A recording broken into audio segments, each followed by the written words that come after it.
Right, welcome back. Last time we went ahead and finished that war with Bentime, grabbing everything we needed from them, or better put, wanted. Most of it went to Ravensberg, but I'm working on integrating them. Allow me to deal with the new provinces far, far better than they could. Probably. I mean, I've got plenty of unrest reductions, plus good stability.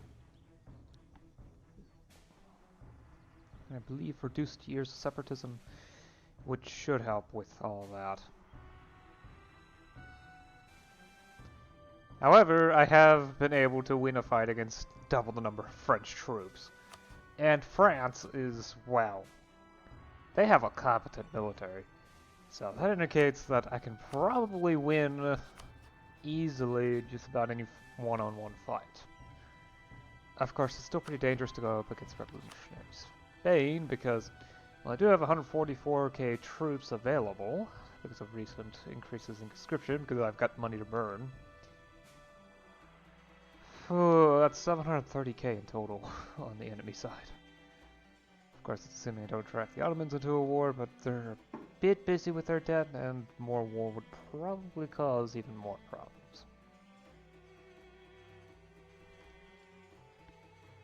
On the other hand, with this, I could probably finally finish the Lower Saxon Circle mission and get started on the, well, the one for this region. The Westphalian Circle, that's what it's called.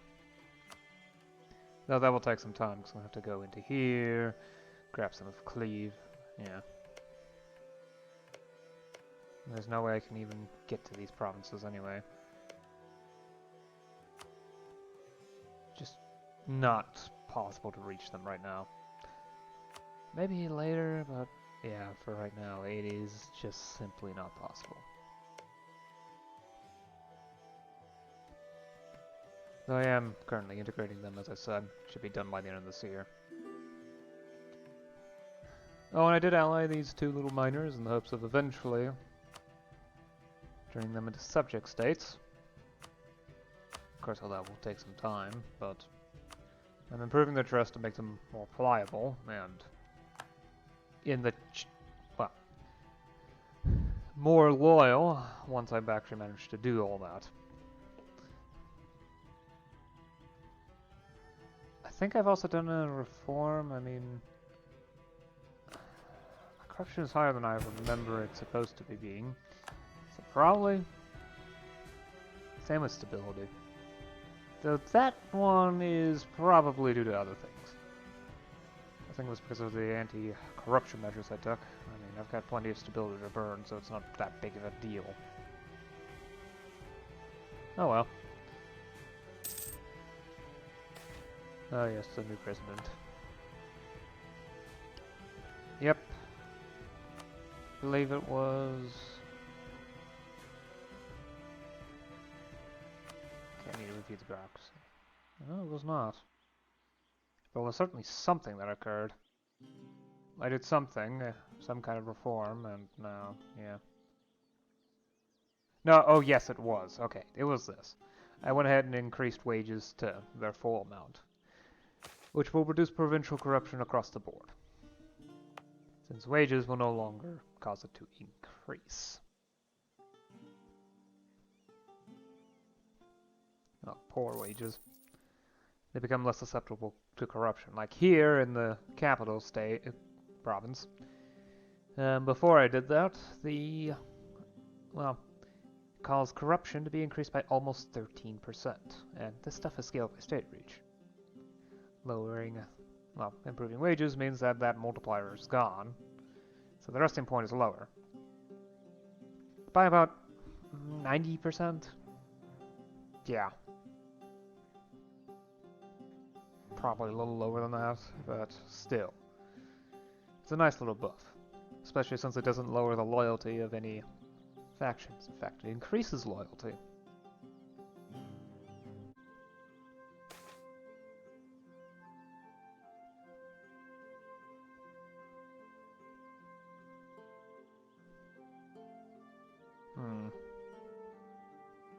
Seems a little more has been listened to the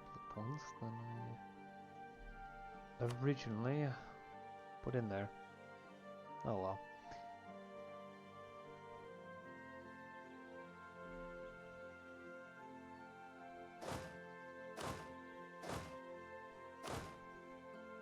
Well, don't take advantage of things.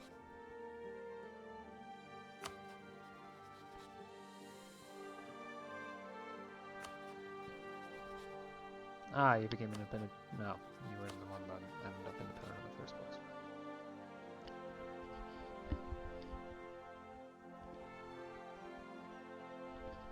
God, I feel the need to sneeze, yet whenever I move the microphone away from it, it disappears. God, it's just annoying. Right, I figure if I want to work towards dealing with these down here, this would be the best opportunity. Possibly. Because Spain and their allies aren't busy with anything at the moment. I kind of want to deal with this stuff down here right now. Whichever one it is, I need a few provinces off of here. Either Saxony or Bohemia. It's the same amount of dev. It's all different cultural groups, but same religion, so the aggressive expansion is the same, assuming that the provinces themselves get their full cost directly from development, rather than, you know, kind of like how in Hearts of Iron 4, provinces have a base war score cost of 0.1. So you can't actually capitulate someone by grabbing another province. It's just usually cities happen at, well, even the smallest cities have 1 war score, and the really big ones have like 30, 40, 50 or so. So usually those are the ones that give you the tipping point over to capitulation. I'm not sure if that's the case with the cost here though, but, well, with the aggressive expansion generated. Let's see, base plus 5 from development, okay, yeah. So fewer provinces would be easier. So, possibly.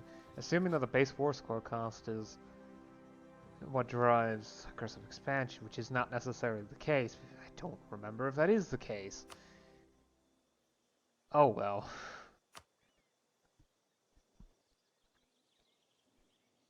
I've got lots of claims, and I can probably actually just grant Chepsko to Nuremberg. I certainly would be fine with handing them that.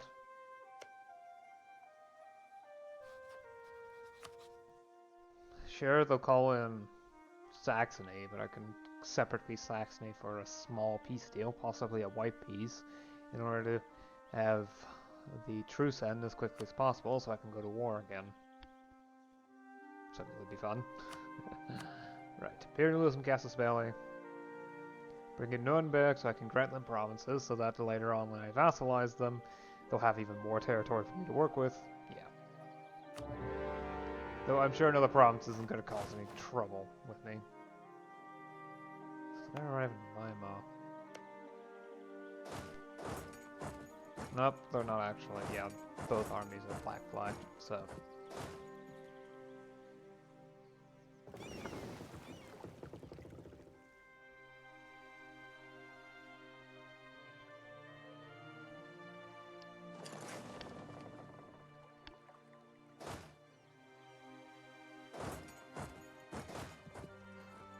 Siege down these 3 provinces because those are the ones I want.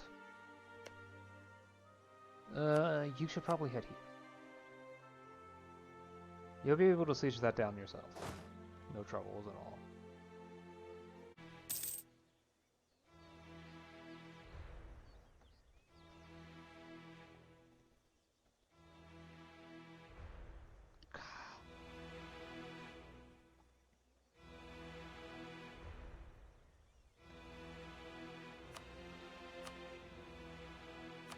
Okay, let's get some straight cash from them as much as I can manage. So I don't want to deal with all that stuff up north.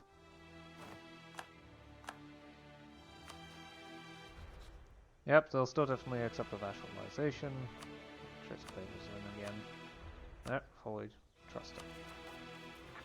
Gotta start going these provinces. Shouldn't be that big of a deal though.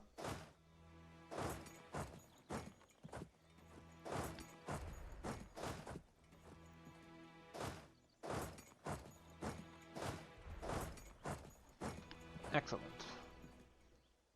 How much aggressive expansion did I generate, though? Not much. Okay, just it'll be gone in 10 years, at least from Bohemia. So I should be able to take the several provinces in order to complete the mission. Those several provinces I need. Then I can, well, when I feel ready, get permanent claims on the Schwaben-Bayern region, which isn't actually that valuable because the main direction towards expansion are the miners that I'm already working towards vassalizing. Still indicate that I want to go in that direction in general, but it's not that important at the moment.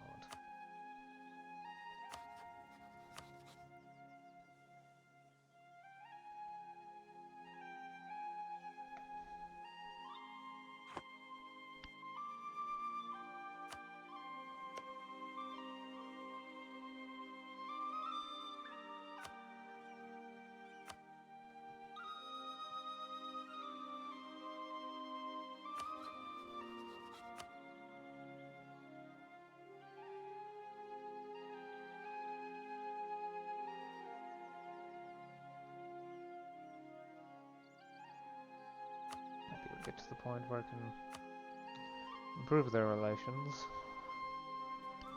Let them willingly ally me after a small gift of ducats. Not ally.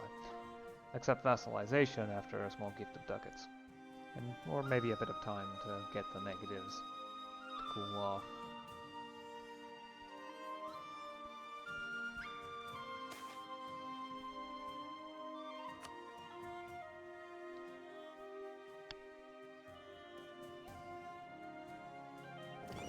Big influx of money and probably work on getting my navy set up.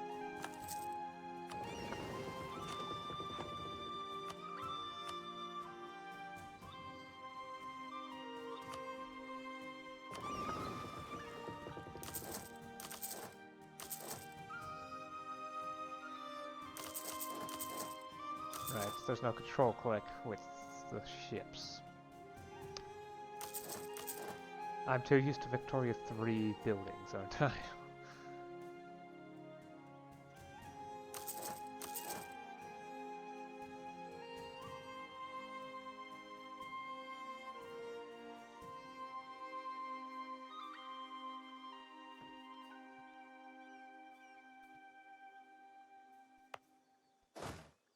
Okay, let's get you back to drilling. Army drill is a great way, is temporary, but it certainly helps. Oh no, France is gonna go revolutionary too, aren't they? I mean, sure, better than a monarchy, but still scary to have them get such a big power boost.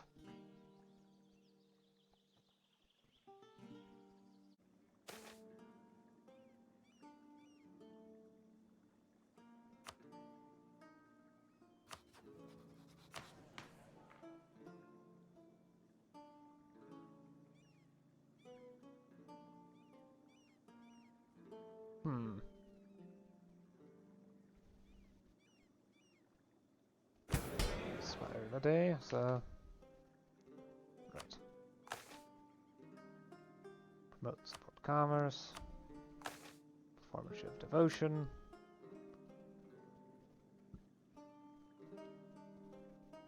Right. So, when I hadn't annexed the subject, got another one. Fought a war with Bohemia to grab 3 provinces and returned this province to Nuremberg, who had it previously. And this was before I vassalized them, so I didn't even get any aggressive expansion out of that. It's nice. I've also noticed that Bayern München isn't too is honestly somewhat okay if given enough time for, you know, somewhat okay with me vassalizing them. And they also have a lot of cores sitting over here, and I don't own any of their cores anymore, so maybe able to eventually turn them into a vassal state. Of course, this will involve me expanding myself in more ways than one. I need more territory in order to have a bigger economic base. I need a bigger army. Though a navy will probably do fine too. I have expanded my navy in order to make it more powerful. Yeah, I've got 30 galleys, which is more ships than Scandinavia has in total, so in a later war I should be able to take them on easy. And also my peace with Saxony, so I can get them as a direct combatant as quickly as possible. Though they've broken their alliance with Scandinavia. Interesting. Not entirely sure why, but that just makes the war even easier once it comes time for that. Spain and the Ottomans are both busy in a war, so I'm not going to be able to get the Ottomans to join in on the fun. Oh, they've reduced their debt by a lot. Okay, so they'd be willing to go for a war. It's just that right now I'd much rather finish off the Upper Saxon Circle so I can finally complete that mission. And start heading southwards, though that's going to be something that's done eventually, sometime in the future.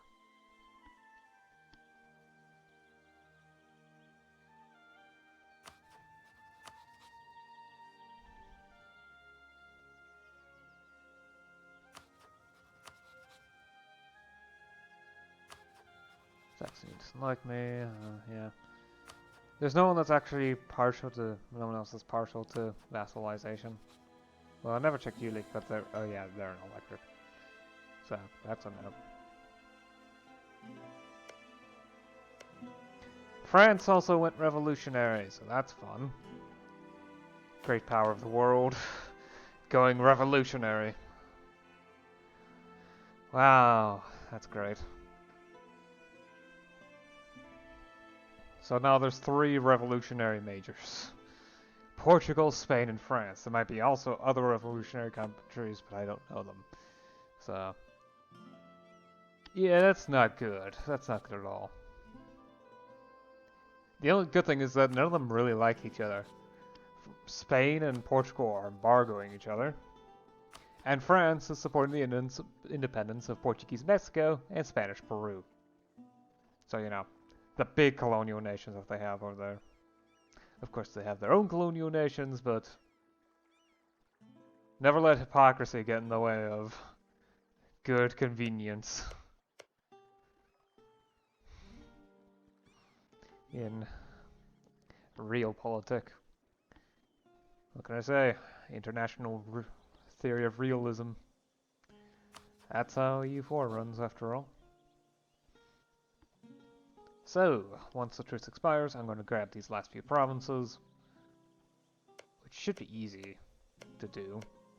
I shouldn't have any troubles outside of maybe getting a couple provinces each down, which I'd rather not be the case, but if I can't avoid it, it will end up happening. I might think about expanding my armies to, like, well, by another 8k or so to 36k each, but well, I'd rather not get that close to the force limit because every time I go to war, I inevitably lose manpower, whether that be through battles or more likely attrition. The end result is that my force limit reduces because it's based on how much manpower I have, which is wonderful. And despite the fact that I've got both quantity and quality and the, you know, expanded ideas that you get from combining them with standing army ideas, the end result is I don't get any boost to force limit. The only boost to force limit is that advisor, so unless leadership has something to do with it, nope. How about here? Nope, G6 doesn't have that either. Fortification, I would be surprised if that were the case. Mercenary, yeah, no. Maybe one of the other ideas, engineering. Doesn't look like it. Scholastic? Yeah, the chances of any of these having boosts to land force limit are minimal. The only way you can get more land force limit is by, well, more conscription. I guess. Because you need more manpower. At least my taxation is now efficient enough so that I can afford this without any issues whatsoever. Though if I'm not careful, my manpower will begin to outstrip my ability to pay for it. On the other hand, wages are still more expensive than unraised manpower, so... And corruption is going down rapidly, which is nice. Should help keep the economy... the balance stable, that's what I was thinking of. I may end up doing a reform again soon, but I'm not sure if I... Yeah, I don't have enough bureaucratic influence for that. Even then, loyalty is something I won't worried about. I don't want to burn too much elite loyalty. Being unable to interact with them is a serious problem that I would like to avoid. Though I could do both of these without burning too much loyalty.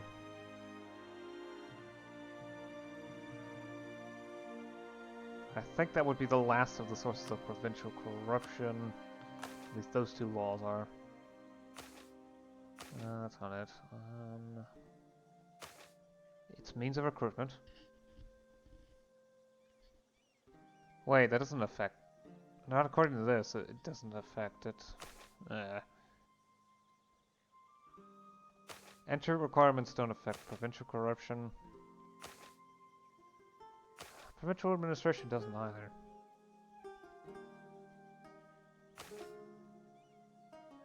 I already checked means of recruitment. Institutional oversight's already at 2. Sovereign courts doesn't affect it either. That does give a lot of boosts to autonomy reduction.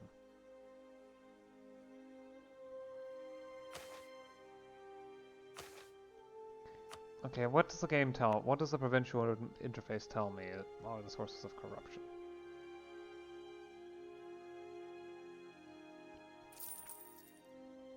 Bureaucratic hierarchy 1. Means of recruitment 3. Civil examinations 2. And institutional oversight 1. I've got institutional oversight 2 though. And bureaucratic hierarchy 2 if I remember correctly. Yeah. So we should actually be lowering it. Means of recruitment 3. Institutional oversight 2. Wait, does it say... Okay, so this is an accurate reading. Means of recruitment 3. Yeah. Civil examinations 2.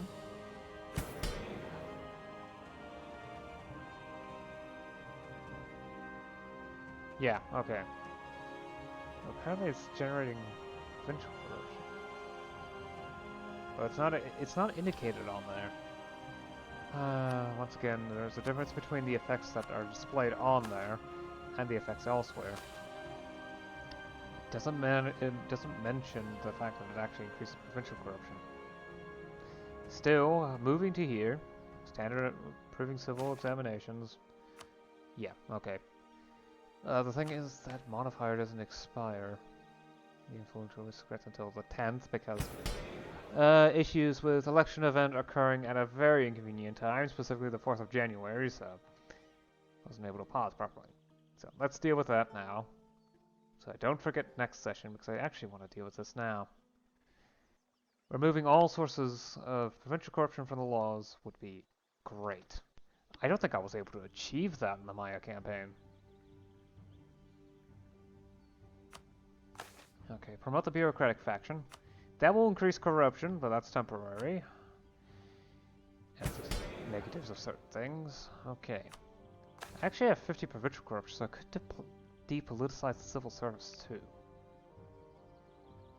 Sure, this lowers the resting point of state corruption by 1, increases bureaucratic influence, so I'm less likely to need to do this specifically if I want to pass reforms. Makes it easier to get 40 bureaucratic influence anyway. Okay, depoliticize the civil service, that costs stability, but that's fine. I can always earn it back.